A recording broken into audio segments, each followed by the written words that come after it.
श्री सच्चिदानंद सद्गुरु साईनाथ महाराज की जय। సద్గురు భరద్వాజ్ మహారాజ్ కి జై. మనం శ్రీ సాయి సన్నిధిలో పురంధరయ్య గురించి చదువుకుంటున్నాం.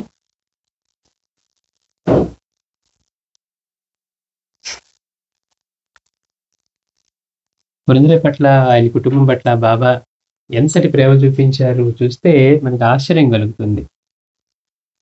అంటే ఇంటికి కాపలాగా ఉంటానని ఆయన ఇల్లు కొనుక్కునే వరకు బాబా, కట్టించుకునే వరకు బాబా ఊరుకోకుండా చెప్పిన మాట వినట్లేదు. అసలు నేను మనిషి అనుకుంటున్నాడా, పశువుని అనుకుంటున్నాడా, వాడు నా మాట లెక్క చేయట్లేదు అని బడే బాబాతోటి వీళ్ళతోటి చెప్పటం.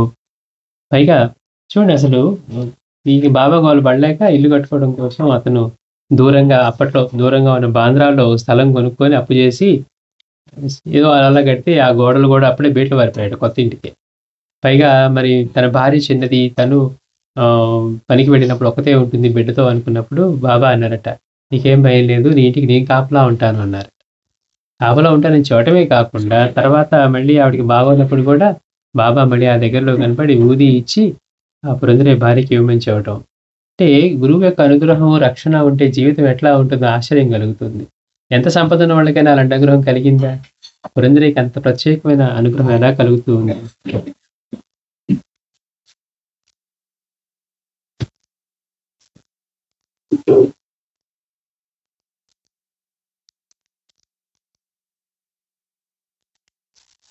చెప్తున్నాడు, సహజంగా నేనెంతో కోపదారిని, అందుకే ఆయన నాతో తరచుగా ఎవరైనా తిట్టినా బాధించినా వారితో తగువులాడవద్దు, నీవు ఓర్చుకోలేకుంటే 1-2 మాటలు మాత్రం చెప్పు, లేకుంటే అవతలకు వెళ్ళు, అంతేకాని వారితో యుద్ధం చేయకు అని నాతో చెప్పేవారు. చూడండి, అంతటి భక్తుడు కూడా సహజంగా కోపంగా ఉండేవాడట. అందుకే బాబా ఇప్పుడు నాతో ఏమనేవారు తరచుగా, ఎవరైనా తిట్టినా బాధించినా వారితో తగువులాడవద్దు, నీవు ఓర్చుకోలేకుంటే 1-2 మాటలు మాత్రం చెప్పు, లేకుంటే అవతలికి వెళ్ళు, అంతేగాని వారితో యుద్ధం చేయకు అని నాకు చెప్పేవారు.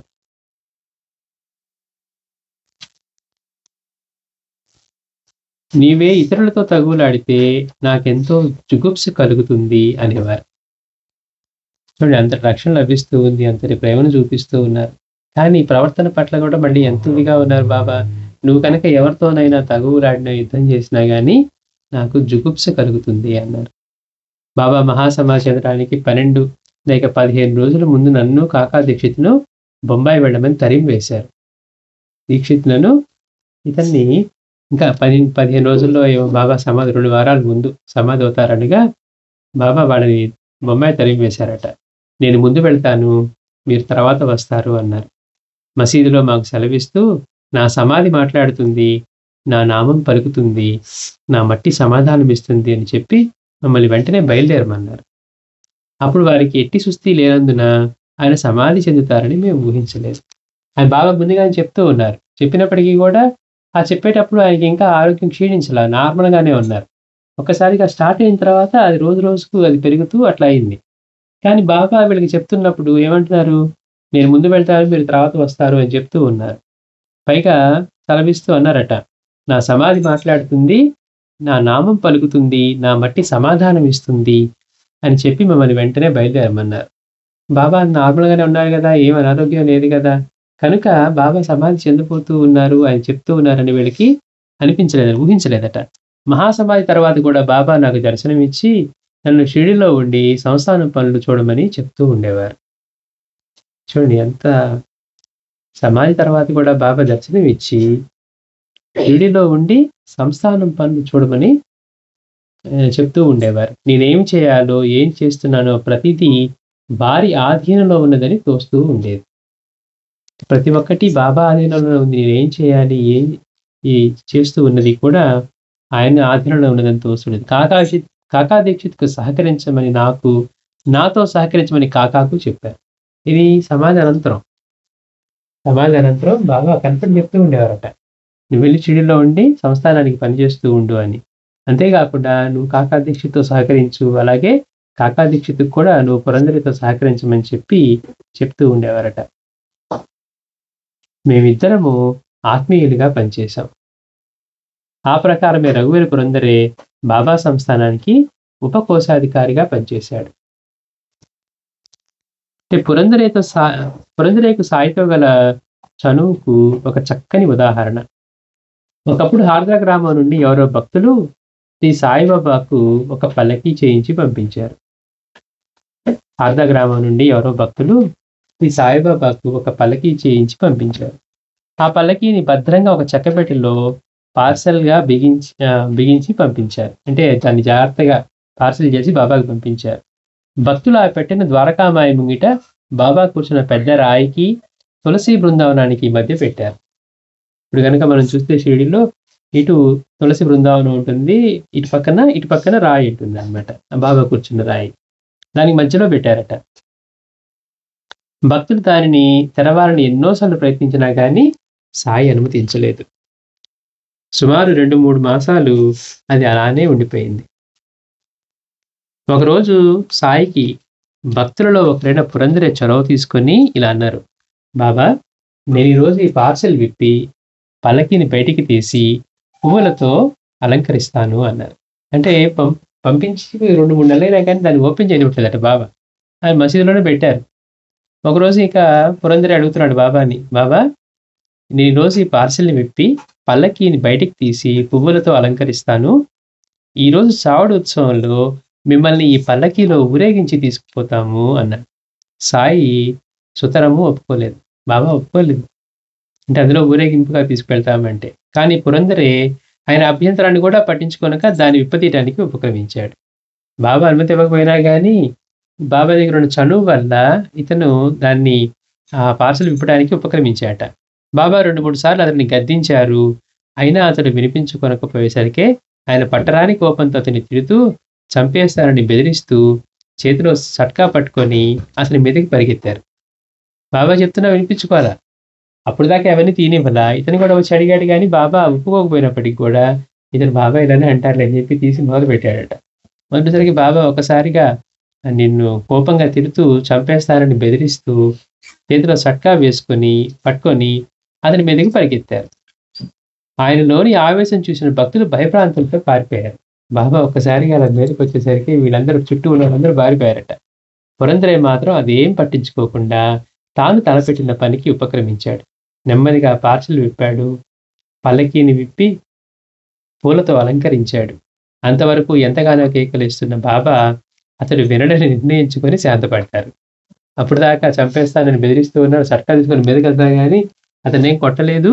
పైగా ఎన్ని చెప్పినా కానీ ఇతడు వినిపించినట్టుగా లేడని చెప్పి బాబానే శాంతించారట. బాబా ఎన్నన్నా అరవని, కొట్టని, చంపని, నేను మాత్రం పల్లకీని అలంకరించేదని చెప్పి అతను కూలుకొని అలంకారం చేస్తున్నారట. ఇక బాబా కూడా ఇక వీడు చెప్పినా వినిపించుకోడు అని చెప్పి ఆయన శాంతించారు. అది గుర్తించిన పురందరే పంతంగా అన్నాడు, నేడు పల్లకీ ఉత్సవం. అంటే బాబా ఇప్పుడు శాంతించారు కదా, అందుకని నేడు పల్లకీ ఉత్సవం. మిమ్మల్ని రోజు ఊరేగింపుతో చావడికి తీసుకువెళ్తాను అన్నాడు. తాము అందుకు మాత్రం సుతరాము అంగీకరించబోమని, తామెట్టి పరిస్థితుల్లోనూ పల్లకీ ఎక్కబోనని నిశ్చయంగా చెప్పారు బాబా. చూడండి, ఆయన ధర్మాన్ని ఎంత అద్భుతంగా నిర్వర్తించారు. బాబా ఒకటే అన్నారు, నేను అందులో పల్లకీ ఎక్కటం అంటూ జరగదు, అసలు దానికి ఒప్పుకోను కూడా అన్నారు బాబా. అనేసరికి అయితే పల్లకీని ఖాళీగా మోసుకుపోవడం వల్ల ఉపయోగం ఏమి అన్నారు. బాబాని పల్లకీలో ఊరేగింపుగా తీసుకువెళ్తాంటే నేను ఒప్పుకోలేదు. మరి పల్లకీ ఉత్సవం చేసి బాబా ఎక్కకుండా పల్లకీని ఉట్టిగా మోసుకుపోతే ఉపయోగం ఏంటి అంటే, అలా ఊరికే దానిని ఎవరు మోస్తారు అంటూనే పల్లకీకి అలంకారం పూర్తి చేసేస్తున్నాడు. అతని మొండి వైఖరికి సాయి ఉగ్రులై, నువ్వు ముందు ఇక్కడి నుండి పోతావా లేదా, నేను చెప్పిన మాట వినకపోతే ఏం చేస్తానో చూడు అంటూ ఇంకా చెడ్డగా తిడుతూ సట్కా చూపించి బెదిరించారు. చూడండి, బాబానే తిట్టుకుని ఉంటే ఇంక తట్టుకోవడం ఎట్లా? అయినా కానీ పురందరలో ఏ మాత్రం మార్పు లేదు. ఎందుకని వాడికి ఆయన ఆశీస్సులుగానే ఉన్నాయి. ఇక్కడ ఇతను చెప్తూ ఉన్నాడు, పల్లకీలో నేను ఎక్కనన్నా కానీ ఊరుకోకుండా మొత్తం అలంకరణ అంతా పూర్తి చేశాడట. అంటే మొండి పట్టుతోనే చేస్తూ ఉన్నాడు. అందుకని బాబా కూడా ఇక పల్లకీని ఖాళీగా మోసుకోవడం ఉపయోగం ఏంటని చెప్పి, దాని ఊరికి ఎవరు మోస్తారు అంటూనే పల్లకీకి అలంకారం పూర్తి చేసేస్తున్నాడు. అతని మొండి వైఖరికి సాయి ఉగ్రులై, నువ్వు ముందు ఇక్కడి నుంచి పోతావా లేదా, నేను చెప్పిన మాట వినకపోతే ఏం చేస్తానో చూడు అంటూ ఇంకా చెడ్డగా తిడుతూ సట్కా చూపించి బెదిరించారు. అయినా పురంధరయ్య త్వరగా అలంకరణ పూర్తి చేసి తరువాతనే సాయి వద్ద సెలవు తీసుకొని స్వగ్రామానికి వెళ్ళిపోయాడు. నాటి సాయంత్రం శ్రీమాన్ భూటి, బాపుసాహెబ్ జోగ్ మొదలగు భక్తులందరూ షిరిడీ చరిత్రలో మొట్టమొదటి పల్లకీ ఉత్సవానికి గాను ద్వారకామాయి వెంకటి చేరారు. మొదటి పల్లకీ ఉత్సవం ఆ రోజే కదా దానంతా అలంకరణ చేసి పెట్టారు. తాను మాత్రం పల్లకీలో కూర్చోబోమని బాబా భీష్మించుకున్నారు. బాబా ముందే చెప్పారు, పల్లకీలో మేము ఎక్కము, అందులో ఊరేగింపు అనేది ఉండదు అని చెప్పి. వీళ్ళందరూ ఎదురు చూస్తూ ఉన్నారు బాబా వచ్చి పల్లకీలో కూర్చుంటారని. బాబా మాత్రం పల్లకీలో మేము కూర్చోమని చెప్పి భీష్మించుకొని కూర్చున్నారట. ఇంటి నుంచి సరిగ్గా సమయానికి వచ్చిన పురంధరయ్య మాత్రం పల్లకీ లేకుండా తాను చావడి ఉత్సవంలో పాల్గొనబోనని పట్టుబట్టాడు. ఈయనేమో పల్లకీ ఎక్కనని, పల్లకీ లేకుండా నేను చావడి ఉత్సవానికి రానని చెప్పి పురంధరయ్య వీళ్ళిద్దరూ పట్టుబట్టి కూర్చున్నారట. జోగ్, బూటి మొదలగు భక్తులు సాయిని ఒప్పింపజూశారు. కానీ ఆయన ఒప్పుకోలేదు. భక్తులందరూ ఆయనను ఎలాగైనా పల్లకీలో ఊరేగించాలని సంకల్పంతో ఉన్నారు. మరి పల్లకీ అంతా అలంకరించారు చేసి బాబానేమో అంత మొండిపట్టుతో ఉన్నారు. ముందే చెప్తూ ఉన్నారు, మీరు పల్లకీ ఎక్కేది లేదు అని. వీళ్ళు మాత్రం మీరు పల్లకీలోనే ఎక్కి రావాలి, చావడి ఉత్సవం ఊరేగింపుగా తీసుకువెళ్ళాలి అని. అయినప్పటికీ ఎవరు ఎంత బతిమలాడినా కానీ బాబా ఒప్పుకోలేదు. భక్తులందరూ ఆయనను ఎలాగైనా పల్లకీలో ఊరేగించాలని సంకల్పంతో ఉన్నారు. చివరికి ఒట్టి పల్లకీలో బాబా పాదుకులను ఊరేగించాలని, సాయి మాత్రం పాదచారి అయి ఊరేగింపుతో పాటు చావడికి వెళ్ళాలని నిశ్చయమైంది. అగ్రిమెంట్కి ఏమొచ్చారంటే బాబా ఎక్కడ భీష్మించుకున్నారు, అందుకని ఆ పల్లకిని ఖాళీగా కాకుండా బాబా పాదుకలు దానిలో పెట్టి బాబానేమో వెనక నడిచి వచ్చేట్లుగా అట్లా చివరికి అట్లా ఊరేగింపు చేయడానికి నిశ్చయమైంది. సరిగ్గా సమయానికి బాబా పల్లకీని నేను భుజంపై ఎత్తుకునేదా అని అడిగాడు పురంధరయ్య. బాబాని అడిగాడు, బాబా పల్లకి నేను భుజం మీద ఎత్తుకున్నా అంటే ఆ పని నువ్వు చేయడానికి వీల్లేదు, 125 బొత్తుల దివిటిని వెలిగించి నువ్వు పట్టుకో అన్నారు. 125 బొత్తుల దివిటిని వెలిగించి నువ్వు పట్టుకో అన్నారు. చివరికి పల్లకి దివిటిల ఊరేగింపుతో చావడికి బయలుదేరింది. అంటే చూడండి సాంప్రదాయం. అదే కనుక ఆ రోజున బాబా పల్లకి ఎక్కి చేసి ఉంటే బాబా సమాధానంతో ఏమనేవాళ్ళు, అయ్యో ఇంకేం చేస్తాం బాబా, ఇప్పుడు సమాధి అయ్యారు, పల్లకీలో ఎవరు కూర్చుంటారనేవారు. కానీ ఇవాళ పల్లకీ ఉత్సవం ఇక ఎప్పుడు ఉన్నంతకాలం జరగడానికి బాబా ఆ ఏర్పాటు చేశారు. ఎందుకని గురువు యొక్క పాదుకలే ముఖ్యం. అందుకని అప్పుడే ఆయన పాదుకలకి ఆ ఊరేగింపుగా చేయడం అనేది ఇప్పటికీ కూడా అది నిరంతరం కొనసాగుతూనే ఉంది. అంటే మనకి మాస్టర్ చెప్పినట్టు గురువు పరోపదించగానే సిద్ధి పొందగానే ఆయనకి ఇక్కడ ఏముంది, గురువు ఎక్కడ లేడని చెప్పి వెళ్ళిపోతారట. అక్కడే ఉండి చేసేవాళ్ళు తక్కువగా ఉంటారు. అందుకని బాబా మాత్రం ఎంత అద్భుతంగా చేశారో చూడండి ఇక్కడ. బాబా నేను పల్లకిని భుజానికి ఎత్తుకొని మోసేదా అంటే నువ్వు ఆ పని చేయడానికి వీల్లేదు, నువ్వు 125 బొత్తుల దివిటిని వెలిగించి పట్టుకో అన్నారు. చివరికి పల్లకి దివిటిల ఊరేగింపుతో చావడికి బయలుదేరింది. నాటి ఉత్సవం పూర్తయ్యాక ఆ పల్లకి 3-4 రోజుల పాటు చావడిలోనే ఉండిపోయింది. చావడి అంటే చిన్న ప్లేసే మనకి, అక్కడే పెట్టారట. ఎందుకని అక్కడికి తీసుకువెళ్ళారు, చావడిలో పెట్టారు. కారణం దానిని ద్వారకామాయిలోకి తీసుకురావడానికి సాయి ఒప్పుకోలేదు. బాబా మళ్ళీ వెనక్కి ఒప్పుకోలేదట. చివరికి ఎలాగో దాన్ని ఒక్క రాత్రి మాత్రం మసీదు ముంగిట ఉంచారు. అప్పుడు దానికి ఉన్న వెండి సింహాలను దొంగలెత్తుకెళ్ళారు. కనుక ఆ పల్లకీని ఉంచడానికి ఒక రేకుల షెడ్ నిర్మించాలని భక్తులు నిశ్చయించారు. దాన్ని సెక్యూర్ చేయడానికి ఒక రేకుల షెడ్ లాగా నిర్మించి ఉంచాలని చెప్పి భక్తులు నిశ్చయించారు. బాబా అనుమతి కోరకనే షెడ్డును నిర్మించడం ఆరంభించాడు పురంధరయ్య. ఈయన అనుకున్నాడు బాబాని అడిగితే ఇప్పుడు ఒప్పుకోరేమోనని, బాబాని అడగకుండానే ఈయన షెడ్డు కడతాం మొదలు పెట్టాడట. ఆ సమయంలో లెండి తోటకు వెళ్ళారు బాబా. బాబా వెళ్ళిన సమయం చూసుకొని బాబా అక్కడ లెండికి వెళ్ళారు, ఇక్కడ ఉండని చెప్పి ఆయన పని మొదలు పెట్టాడు షెడ్. కానీ అతను ఆ పని ప్రారంభించగానే ఆయన గబగబా అక్కడికి వచ్చారు. ఆయనకి తెలియదు ఏముంటుంది, ఎక్కడ ఏం జరుగుతుందో, లెండి ఏమన్నా అంత దూరంలో ఉన్నారా, పైగా బాబా అసలు ఆయనకి తెలియకుండా ఒక సంకల్పం వీళ్ళు చేయగలరా. అందుకని బాబా లెండికి వెళ్ళారు కదా అని వీళ్ళు షెడ్ ప్రారంభించగానే బాబా పటుబడిగా వెనక్కి వచ్చేసారట. వచ్చి అక్కడ నువ్వేం చేస్తున్నావు అని గర్తించారు. అతడు నవ్వుతూ మీ పల్లకీకి చిన్న షెడ్ నిర్మించనివ్వండి అని బ్రతిమలాడాడు. బాబా మరింత తీవ్రంగా నాకు నువ్వు వద్దు, పల్లకీ షెడ్డు అసలే వద్దు పో అన్నారు. చూడండి ఎట్లా ఉంటుందో బాబాతో పురంజరెక్కి. బాబా మీ పల్లకీకి నన్ను ఒక షెడ్యూల్ నిర్మించనివ్వండి అంటే, బాబా ఇంకా కోపంతో అన్నారట. బతిమిలాడుతూ ఉంటే తీవ్రంగా అన్నారు. నాకు నువ్వు వద్దు, పల్లకీ వద్దు, షెడ్ అసలే వద్దు పో అని చెప్పి బాబా కేకలు వేశారు. కానీ కాసేపటికి ఆయన పూర్తిగా శాంతించి, పురంజరు చేస్తున్న పనిలో జోక్యం చేసుకోలేదు. ఆ పల్లకీని తీసి అలంకరణ చేస్తున్నప్పుడు అట్లానే చివరికి వీడు ఏరడని చెప్పి శాంతించారు. ఇప్పుడు కూడా అంటున్నారే గానీ, మళ్ళీ అతను చేసే పనిలో మాత్రం ఆయన జోక్యం చేసుకోలేదు. మధ్యాహ్నం ఆరతి చేసి భక్తులందరూ ఇళ్ళకి వెళ్ళారు. పురంజరయ్య మాత్రం షెడ్డు పని చేస్తూనే ఉన్నాడు. మధ్యాహ్నం ఆరతి అయింది. అందరూ కూడా భక్తులందరూ ఆరతి చేసి ఇళ్ళకి వెళ్ళారు. పురంజరయ్య మాత్రం షెడ్డు పని చేస్తూనే ఉన్నారు. భక్తులంతా తిరిగి మసీదు చేరినా కూడా పురంజరయ్య భోజనం అయినా చేయకుండా పనిచేస్తూనే ఉన్నాడు. ఆరతి అయిపోయింది. భక్తులు ఇంటికి వెళ్ళారు.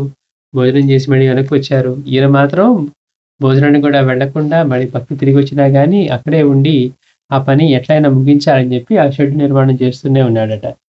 ఆ పరిస్థితిని సాయి భరించలేకుండా ఉన్నారు. ఇంత అంటే ఇతను భోజనానికి వెళ్లకుండా పని చేస్తూ ఉండటం, అసలు ముందు అనుమతే ఇవ్వలేదు. అయినా గానీ చేస్తూ ఉన్నారు. ఎలా చెప్పినా వినట్లేదని జోక్యం చేసుకోకుండా బాబా ఉన్నారు. ఇతను హారతి కూడా అయిపోయి అందరూ వెళ్ళి తిరిగి వచ్చినా కానీ ఈయన మాత్రం అక్కడే ఉండి ఆ షెడ్ పని చేస్తూనే ఉన్నారు. ఇక అక్కడ జరుగుతున్న దాన్ని బాబా భరించలేకుండా ఉన్నారు. ఏంటది? ఇతను భోజనానికైనా వెళ్లకుండా అక్కడే కూర్చొని ఆ పని చేస్తూ ఉన్నాడని. ఒకసారి ఆయన నెమ్మదిగా చెప్తారు, ఒకసారి మందలిస్తారు, మరొకసారి గద్దిస్తారు. నెమ్మదిగా చెప్పారు, మందలించారు, అట్లాగే గద్దించారు. భోజనానికి వెళ్ళకుంటే కొడతానని బెదిరిస్తారు. కొంతసేపు పట్టరాని కోపంతో మాట్లాడకుండా కూర్చుంటారు. బాబా ఒక భక్తుడితో జరుగుతున్న సన్నివేశాన్ని ఊహిస్తుంటే మనకి ఆశ్చర్యం వేస్తుంది. అంటే భక్తుడు భోజనం కూడా చేయకుండా అక్కడ షెడ్ నిర్మిస్తూ, ఆయన మాట కూడా వినకుండా చేస్తూ ఉన్నాడని పట్టరాని కోపంతో చూస్తున్నారట బాబా. ఒకసారి నెమ్మదిగా చెప్తున్నారు, మందలించి చెప్తున్నారు, గద్దిస్తున్నారు. అయినా గానీ అతనిలో ఏ మార్పు లేదు. అతనేంటి ఒక మిషన్‌లా పెట్టుకున్నాడు. ఈ షెడ్ నిర్మాణం అవ్వాలి, నేను వెళ్ళిపోవాలి అని. కానీ ఇతను ఆకలితో అంటే కనీసం భోజనానికి కూడా వెళ్ళకుండా అలానే చేస్తూ ఉన్నాడని బాబా అక్కడ జరిగేదాన్ని పట్టరాని కోపంతో చూస్తూ మాట్లాడకుండా కూర్చున్నారట. అంటే చెప్తున్నారు వినట్లా, గద్దిస్తున్నారు వినట్లా, కోపడినా వినట్లా. పదే పదే అతని కేసి చూస్తారు, తమ చేతితో పొట్ట తడుముకుంటారు. చూడండి గమ్మత్తు. అతని కేసి చూడటం బాబా తమ చేతితో పొట్ట తడుముకుంటారు. ఆ పనికిమాలిన వాడు భోజనానికైనా పోకుండా నా ప్రాణం తీసేస్తున్నాడు, నువ్వైనా వాడిని పిలుచుకుపోరా అని సాటి భక్తులతో చెప్పారు. అక్కడున్న భక్తులతో చెప్పారు, ఆ పనికిమాలిన వాడు భోజనానికి పోకుండా నా ప్రాణం తీస్తున్నాడు అంటున్నారు. చూడండి గమ్మత్తు. భోజనం చెప్పితే అతని కదా ప్రాణానికి వచ్చేది. కానీ ఆ పనికిమాలిన వాడు భోజనానికి అయినా పోకుండా నా ప్రాణం తీస్తున్నాడు, నువ్వైనా వాడిని పిలుచుకుపోరా అని సాటి భక్తులతో చెప్పారు. చివరకు ఎంతో బెదతో కాకాసు హెప్తారు అన్నారు, నేను వాడితో ఎలా వేగేది అంటే ఇతను ఏం చెప్పినా వినట్లా. అసలు వాడు నన్ను మనిషి అనుకుంటున్నాడా, పశువు అనుకుంటున్నాడా, చెప్పిన మాట వినట్లేదా. చివరికి మళ్ళీ కాకా దీక్షిత్తో అంటున్నారంట బాబా, నేను వాడితో ఎలా వేగేది? అందరూ భోజనాలు చేసి వచ్చారు, వాడు మాత్రం వెళ్ళడు, వట్టి మూర్ఖుడు అన్నారు బాబా. దీక్షితుడు చెప్తూ ఉన్నారు, అసలు వాడితో నేను ఎలా వేగాలి? దీక్షిత్ అప్పుడు చెప్తున్నారు కదా, అసలు నేను చెప్పినా వాడు వినట్లేదు, ఏమనుకుంటున్నాడు. ఇక్కడ కూడా అలానే చేస్తూ ఉన్నారు. నేను వాడితో ఎలా వేగేది? అందరూ భోజనాలు చేసి వచ్చారు, వాడు మాత్రం వెళ్ళడు, వట్టి మూర్ఖుడు అన్నారు. కాదు బాబా, అతడు సెలవు పెట్టుకుని వచ్చాడు, వెళ్ళే లోపల షెడ్ పూర్తి చేయాలని అతని ప్రయత్నం అన్నాడు దీక్షిత్. అతనిని భోజనానికి పిలిచికెళ్ళనా అన్నాడు. అంటే నువ్వు పిలిచినా రాడురా, నేను చెప్తేనే వినలేదు అన్నారు బాబా. బాబాకి తెలుసు పిలిచికెళ్ళమని చెప్తున్నారు, సరే పోనీ అతను సెలవు పెట్టి వచ్చాడు, పని పూర్తి చేసి వెళ్ళాలని తపన పడుతూ ఉన్నాడంటే మరి నన్ను పిలిచికెళ్ళమంటారా భోజనానికి అంటే బాబా అంటున్నారు, మామూలుగానేమో పిలిచి తీసుకెళ్ళమని చెప్తున్నారు, కానీ తీసుకువెళ్ళను అంటే వాడు పిలిచినా రాడురా, నేను చెప్తేనే వెళ్ళలేదు, నువ్వు పిలిస్తే ఎలా వస్తాడు అని చెప్పి అంటూ ఉన్నారు. కొద్దిసేపట్లో పురంజరయ్య పరుగున వచ్చి బాబా పాదాలపై పడి పసివానిలా ఏడ్చాడు. ఇదంతా చూస్తూ ఉన్నాడు పురంజరయ్య, చేస్తూ పని చేసుకుంటూ ఉన్నాడు. ఈ జరిగే నాటకం అంతా చూస్తూ ఉన్నాడు. కొడతాను, తిడతాను, చంపుతాను అంటున్నారు కానీ బాబా మళ్ళీ ఇతని మీదకి రావట్లేదు, జోక్యం చేసుకోవట్లేదు. అందరూ భోజనం చేసి వచ్చారు, ఆయన మాత్రం వీడు పనికి మాలినవాడు, భోజనానికి పోకుండా నా ప్రాణం తీస్తున్నాడు అని చెప్పి అతన్ని చూడటం తన చేత్తో పొట్ట తడుముకుంటూ ఉంటున్నాడు. మళ్ళీ చెప్పినా వినట్లేదని అక్కడ సాటి భక్తులతో చెప్తున్నారు. దీక్షిత్‌తో కూడా అదే చెప్తున్నారు. అసలు వీడితో ఎలా వేగేది నేను? అందరూ భోజనానికి వెళ్ళొచ్చారు. ఈడు భోజనానికి కూడా వెళ్ళకుండా పని చేస్తూ ఉన్నాడు. దీక్షిత్ దానికి కారణం చెప్పినా గాని చెప్పి, "బాబా నన్ను పిలుచుకువెళ్ళమంటారా?" అంటే వాడు నేను చెప్తేనే వినలేదు. నువ్వు చెప్తే ఎట్లా వస్తాడు? అని చెప్పి చూస్తూ ఉన్నారట. ఇదంతా చూస్తూ ఉన్నాడు పురందరే పని చేసుకుంటూ ఉన్నాడు. ఇక తట్టుకోలేకపోయాడు జరిగే సంఘటన. ఒక్కసారిగా వెళ్ళి బాబా పాదాల మీద పడి చిన్న పిల్లవాడిలా ఏడ్చాడట. పసివాడిలాగా ఏడ్చాడు. "ఎందుకురా ఏడుస్తావు? ఊరుకో" అన్నారు బాబా. చూడండి పురందరే వెళ్ళి బాబా పాదాల మీద పడి పసిపిల్లవాడిలాగా ఏడుస్తూ ఉంటే బాబా అంటున్నారు, "ఎందుకురా ఏడుస్తావు? ఊరుకో" అన్నారు. అతడు కళ్ళు తుడుచుకుంటూ, "బాబా ప్రొద్దుటి నుండి నన్ను అంత తీవ్రంగా తిడుతూనే ఉన్నారు. పొద్దుటి నుంచి నన్ను అంత తీవ్రంగా తిడుతూనే ఉన్నారు. కొడతాను, చంపుతాను అంటూ బెదిరిస్తూ ఉన్నారు. కానీ నేనొక్క పూట భోజనం చేయలేదని అంత తల్లడిల్లిపోతూ ఉన్నారే. నేనంటే మీకెందుకంత దయ?" అంటే చూస్తూ ఉన్నవాడికి అర్థమైంది. బాబా నన్ను ఇంతగా తిడుతూ ఉన్నారు, అరుస్తూ ఉన్నారు, చంపుతానంటున్నారు, మీదకొస్తున్నారు గానీ, ఒక దెబ్బ వేయలేదు, లేకపోతే ఇది చేయలేదు. పోనీ బెదిరించినా గానీ, నేనొక్క పూట భోజనం చేయలేదు మీరంతగా తరడిల్లిపోతూ ఉన్నారు అని తట్టుకోలేకపోయాడు. నా మీద ఎందుకు మీకంత దయ? పొద్దుటి నుండి నన్నంత తీవ్రంగా తిడుతూనే ఉన్నారు, కొడతాను, చంపుతానని బెదిరిస్తూ ఉన్నారు. కానీ నేనొక్క పూట భోజనం చేయలేదని అంత తరడిల్లిపోతున్నారు. పక్కన వాళ్ళందరూ పారిపోయారు బాబా అరుపులకి, ఇతని పట్ల బెదిరిస్తూ ఉంటే. ఇతను మాత్రం భయపడకుండా తన పని చేస్తూ ఉన్నాడు. నేనంటే మీకెందుకింత దయ?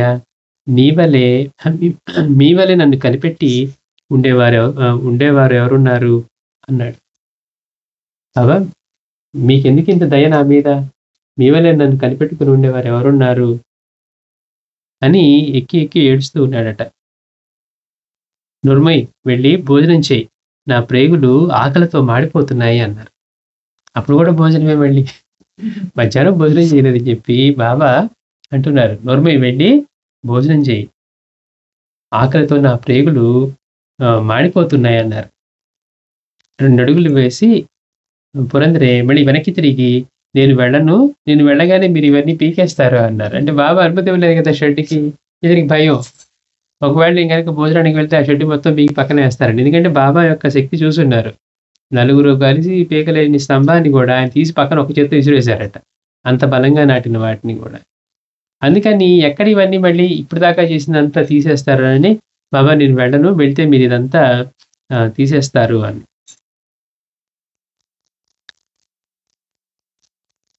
అనగానే బాబా ముఖంలో ఒక్కసారిగా ప్రేమభావం పెళ్ళిపుట్టింది. "నేనేమన్నా రాక్షసుడినా? నువ్వనుకున్నట్లు నేనేమి చెయ్యనులే" అన్నారు. అంటే తండ్రి ప్రేమ ఎలా చూపిస్తున్నాడో చూడండి అక్కడ.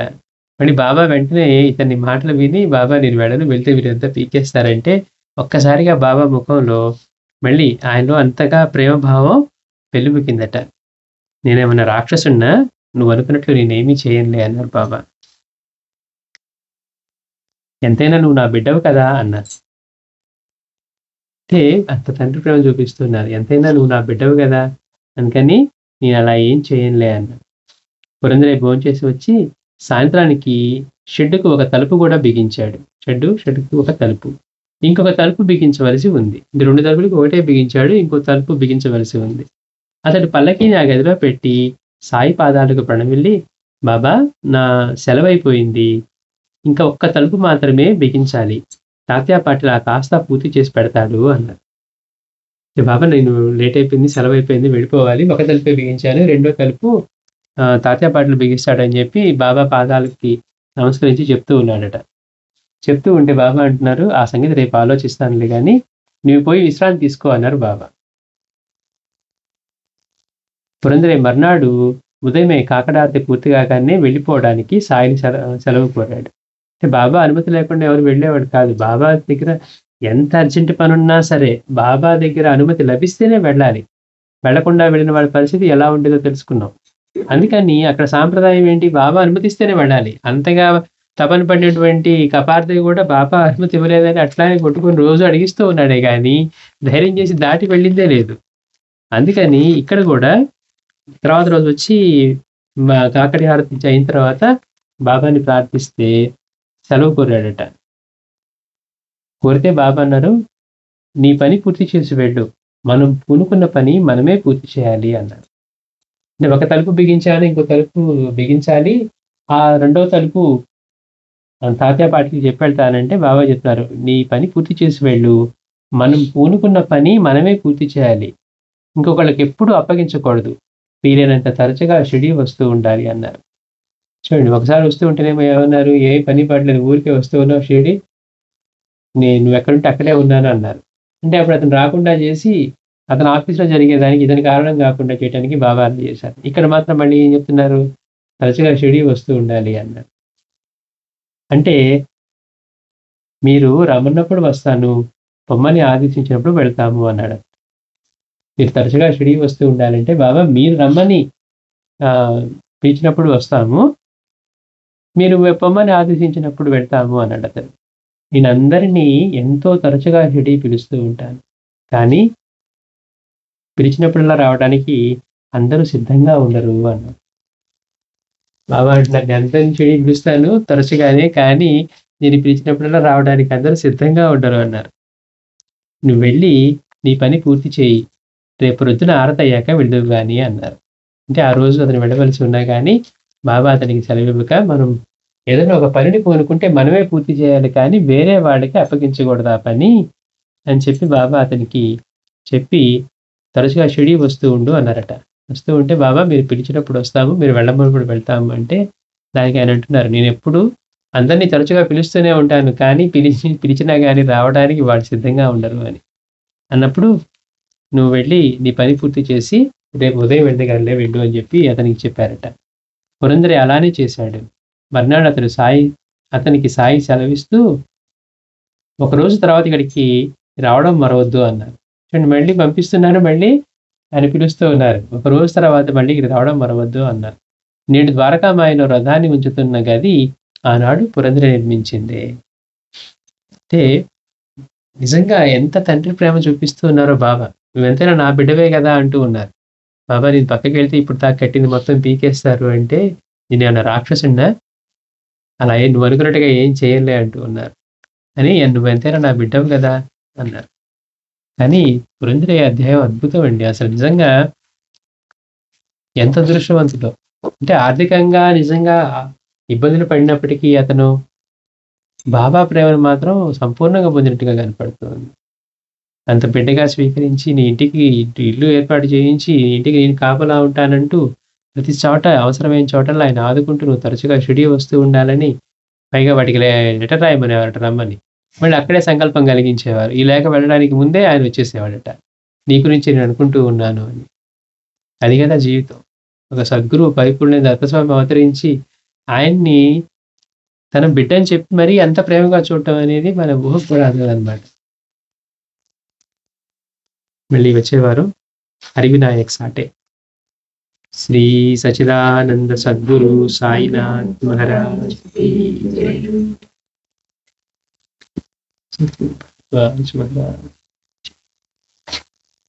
చేద్దాం.